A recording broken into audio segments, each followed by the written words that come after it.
새벽 우리에게 주신 하나님 말씀은 사사기 1장 1절에서 10절까지의 말씀입니다. 어제까지 출애굽기의 말씀을 보고 오늘부터 사사기의 말씀을 보겠습니다. 사사기 1장 1절부터 10절까지의 말씀입니다.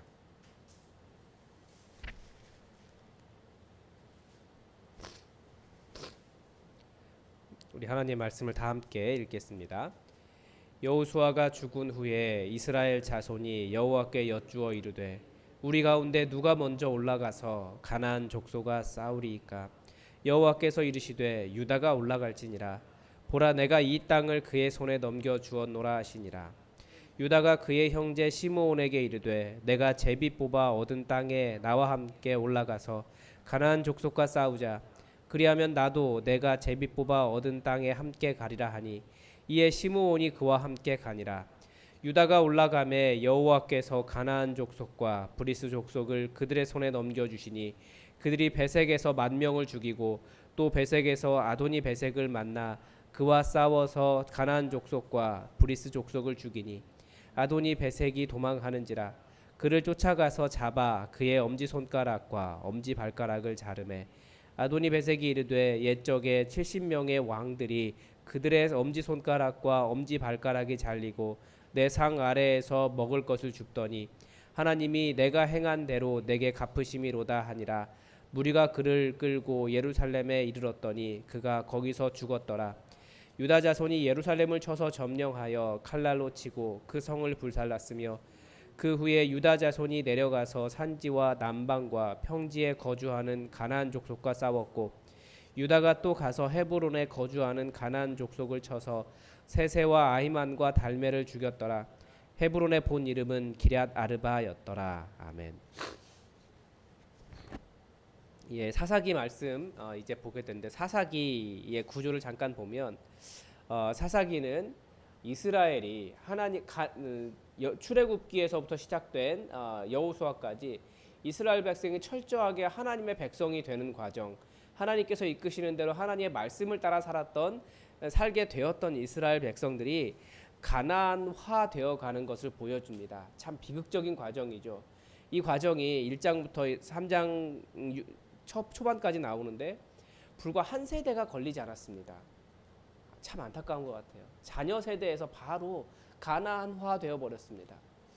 하나님의 말씀을 따르는 것이 그렇게 인간의 본성에 어려운 것이다라는 것을 알 수 있고 참 안타까운 거예요. 그 사람들에겐 여러 가지 논리가 있었죠. 분명히 자기들이 살고 있는 시대가 변했다라고 생각을 했어요. 왜냐하면 이제 농경 사회가 되었기 때문에 가나안 그 광야를 헤매던 세대가 아니라 농경 사회가 되었기 때문에 농경의 신이 필요했다라는 논리도 있었고 자기들은 그것이 더 좋은 지식이었고 지혜였고 시대가 변한 것이었고 문명이라고 생각을 했다는 겁니다. 그래서 하나님의 말씀을 버렸고 그리고 또 하나는 그들의 딸들과 가나안 사람들의 딸들과 함께 혼인 관계를 맺었고 그리고 또 그들을 완전히 다 없애라고 말씀하셨는데 그들 다 없애지 않았어요. 그리고 그들의 주상을 보면 그들의 신상을 보면 다 깨버리라라고 하는 것이 사명이었는데 무슨 이유인지 모르겠지만 그것이 여전히 남아 있었습니다. 그리고 정복 전쟁을 할 때도 다 하지 않았어요. 자기들이 두려우니까 하나님을 의지하지 못했던 그런 모습들을 통해서 순식간에 가나안화 되어버리는 모습이 나옵니다. 그리고 가나안화 되면서 계속 이스라엘이 하나님의 백성이기 때문에 하나님을 떠나면 발생하는 문제들 계속 다른 주변의 민족들에게 억압을 당하고 가지고 있는 것을 빼앗기고 그렇게 하다가 또 하나님께 부르짖으면 하나님께서 사사를 보내셔서 사사를 통해서 또 그들을 구원해 주시고 또 사사가 그들을 통치하는 과정이 이제 중간에 나옵니다. 전부 12사사가 나옵니다. 그리고 마지막으로 17장부터 21장까지 이 가나안화된 결과가 무엇이냐? 하나님을 경외하는 지도자가 없어진 그 상황이 어떤 상황이 발생하느냐라고 하는 아주 잔인한 그런 현상들을 보여줍니다. 그래서 결국은 하나님의 백성이 하나님을 떠날 때 무슨 일이 일어나는지를 보여주는 것이 사사기의 구조입니다. 전부 12사사가 나오고요. 사사라고 하는 말은 천주교 성경에서는 판관기라고 번역되어 있습니다. 이게 재판관이라는 뜻입니다. 그러니까 그래서 그 12지파에 해당하는 전부 똑같지는 않지만 그 정도의 어떤 뭐라고 할까 이렇게 각 지파마다 하나님께서 도와주신 사사가 세워졌다라고 하는 것을 보여주는 것이 사사기입니다. 우리 함께 말씀을 보겠습니다. 처음 시작할 때 여호수아가 죽은 후에로 시작합니다. 여호수아가 죽었다라고 하는 것이 이스라엘 백성들에게 어떤 의미가 될까요? 지도자가 사라졌고 모세 이후에 이스라엘 백성을 가나안 땅으로 데리고 와서 요단강을 건너서 그 요단강의 정복 전쟁을 성공적으로 치루었던 이 여호수아가 죽은 후에라고 하는 의미가 되는 겁니다. 백성들은 하나님의 음성을 듣고 인도해 주는 지도자가 사라진 것에 대해서 사실은 매우 큰 어떤 위기감을 느꼈을 것입니다. 그렇지만 이 사사기가 처음부터 제기하는 질문이 그거예요. 여호수아가 죽은 후에 여호수아가 없다 할지라도 지도자가 없다고 할지라도 그것이 위기가 될 수 있겠는가라고 하는 거죠. 그런데 전혀 그것이 문제가 되지 않는다라는 것을 보여주는 겁니다. 왜 그렇습니까?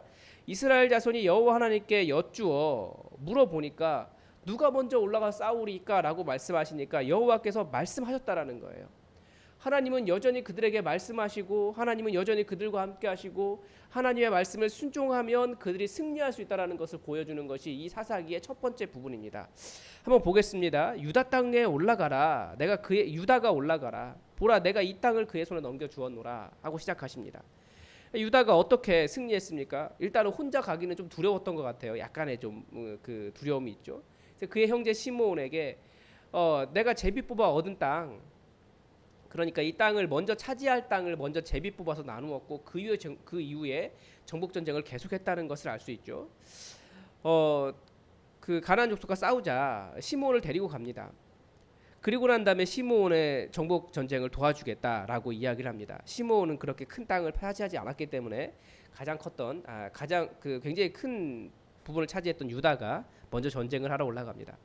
근데 유다가 올라가서 싸우는데 성경 분명하게 이야기하고 있어요. 유다가 올라가매 누가 싸워 주셨냐면 여호와께서 싸워 주셨기 때문에 승리하는 거지. 유다나 시므온이 연합했기 때문에 아니면 유다가 큰 족속 부족이기 때문에 그래서 승리한 것이 아니라고 성경은 기록하고 있는 거예요. 여호와께서 그러니까 싸워 이기는 것은 여호와께서 주시는 은혜라는 것을 알 수 있는 거죠.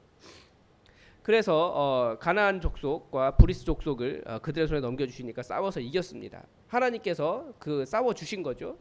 여기서도 계속해서 이야기하는 것, 하나님께서 여호와께서 도우신다라는 거예요. 아도니 베색은 베색의 왕이라는 뜻이죠. 아도니가 이제 왕, 주인 뭐 그런 의미니까 우리가 말하는 주여라고 할 때 아도니야를 쓰니까요. 그리고 가나안 족속과 브리스 족속을 죽이고 베색이 도망했는데 베색을 잡아서 그의 엄지손가락과 발가락을 잘랐다라고 되어 있죠. 유다가 그렇게 한 겁니다. 그러니까 하나님의 백성은 여호와께서 싸워주시는 일에 가라라고 하시면 갈 뿐인 거예요. 하나님의 백성은 순종하는 거죠. 그런데 이 아도니 베색이 얼마나 놀라운 사람이냐면 자기 자신을 아도니라고 해서 그 왕, 뭐 주인 이렇게 하는 그렇게 불렀는데 매우 강력한 왕이었습니다. 자기는 무슨 일을 했냐면 옛적에 자기가 70명의 왕들의 엄지손가락과 엄지발가락을 잘랐다라고 이야기해요. 그리고 그 사람들을 아주 비참하게 자기 상 아래 떨어진 음식을 먹도록 아주 개처럼 그렇게 만들었다라는 거죠. 그 정도의 강력한 왕이었습니다. 70명의 왕을 무찔렀다면 얼마나 강력했겠습니까? 그런데 그런 사람조차도 하나님께서 함께 해주시고 싸워주시면 아무것도 아니라는 거예요. 이스라엘은 전쟁 이야기가 많이 나와 있어요. 처음부터 끝까지 전쟁 이야기라고도 볼 수 있습니다.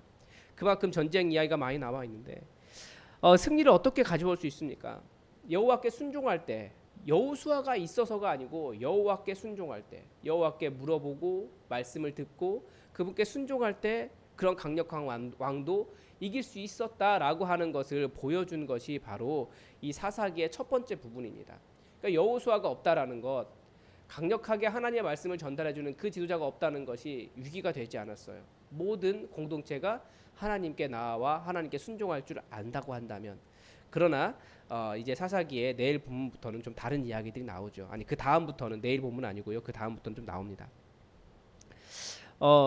그 가장 강력한 문제가 그 가나안화였습니다. 8절에서 이제 유다 자손이 예루살렘을 쳐서 점령했다라고 되어 있는데 이 예루살렘은 아마 이때 한번 점령을 하고 그때는 아마 이렇게 그 성벽이 둘러싸인 성은 아니었던 것 같습니다. 나중에 다윗이 다시 한번 점령을 하죠. 그래서 시온성으로 삼습니다. 완전한 점령은 아니었던 것 같고, 아니면 이때 점령을 했다고 할지라도 그 남은 가나안 족속들이 그 지역에 들어가서 다시 성을 쌓고 그렇게 예루살렘을 차지하고 있었다라고도 볼 수 있고요. 이유는 모르겠지만 이때도 한번 점령했고, 나중에 예루살렘을 시온성으로 삼은 것은 유다 자손에서 나온 다윗이 시온성으로 삼습니다. 그리고 이제 유다 자손이 내려가서 산지와 남방과 평지에 거주하는 가나안 족속과 싸웠다라고, 또 헤브론에 거주하는 가나안 족속을 쳤다라고 되어 있습니다. 이제 예루살렘이 그 중앙 산지인데 그 산지를 점령하고 밑으로 내려와서 그 밑에 있는 광야 지역, 애굽으로 이어지는 광야 지역을 점령한 것으로 그렇게 되어 있습니다. 그래서 그 땅의 이름도 바꾸고 그 땅에 있는 그 지금 여기 보면 10절에 헤브론에 거주하는 가나안 족속을 쳤다라고 되어 있는데, 계속해서 승리한 겁니다. 계속해서 승리했을 뿐만 아니라 이 기럇 아르바 누구냐면 거인이라는 뜻입니다. 그러니까 거인 족속이 있었어도 아무 문제가 되지 않았다라는 거예요. 자기를 아돈이라고 부르던 아돈이 베색도 무찌를 수 있었고 70명의 왕을 죽였던 점령했던, 그리고 이런 거인들이 있어도 아무 문제가 되지 않았다라는 거예요. 그러니까 여호수아가 없어도 승리했다라고 하는 것이 사사기의 처음 기록입니다. 어떻게 승리합니까? 우리가 여호와 하나님 말씀에 순종하고 하나님을 따라갈 때 하나님께서 우리를 대신해서 싸워주시는 거예요. 내가 싸우겠다라고 할 때 가나안화되는 겁니다. 그럴 때 우리는 헛된 것을 추구합니다. 우리가 싸우는 것이 아니고 우리가 가진 모든 것이 하나님의 은혜로 주신 것이고, 그래서 우리는 하나님께 기도할 뿐이고 주님께서 가라 명령하시면 갈 뿐입니다.